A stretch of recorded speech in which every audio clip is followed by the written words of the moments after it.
ലൂക്കായുടെ സുവിശേഷം 2-ാം അധ്യായം വായിക്കുമ്പോൾ നമുക്ക് മനസ്സിലാക്കാൻ പറ്റും, ശിമയോൻ ശിശുവായ യേശുവിനെ കയ്യിലെടുത്തിട്ട് ദൈവത്തെ സ്തുതിച്ചുകൊണ്ട് പറഞ്ഞൊരു കാര്യമുണ്ട്.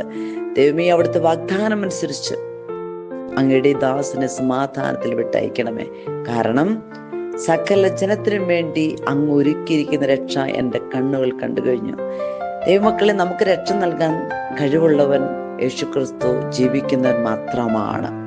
ആ രക്ഷയുടെ അനുഭവത്തിലേക്ക്, അന്ധകാരം നിറഞ്ഞ ഈ ലോകത്തിലേക്ക് രക്ഷയുടെ, സമാധാനത്തിന്റെ, പ്രകാശത്തിന്റെ അനുഭവമായിട്ട് കടന്നു വന്ന യേശു കർത്താവ് നമ്മുടെ കൂടെയുള്ള ആ സമാധാനം അനുഭവിക്കുവാൻ, ആ രക്ഷ അനുഭവിക്കുവാൻ, ആ പ്രകാശം അനുഭവിക്കുവാൻ നമുക്ക് ആർക്കും സാധിക്കുന്നില്ല. കാരണം എവിടെ സമാധാനം, എവിടെ സന്തോഷം, എവിടെ ഒരു ആത്മീയ ഉണർവ്, എവിടെ പ്രകാശം എന്ന് ചോദിച്ചുകൊണ്ട് നമ്മൾ അങ്ങോട്ടും ഇങ്ങോട്ടും ഓടുകയാണ്. പക്ഷെ നിത്യപ്രകാശമായ, നിത്യരക്ഷയായ യേശു കർത്താവ് നമ്മുടെ കൂടെയുള്ള കാര്യം നമ്മൾ ഓരോരുത്തരും മറന്നു പോവുകയാണ്.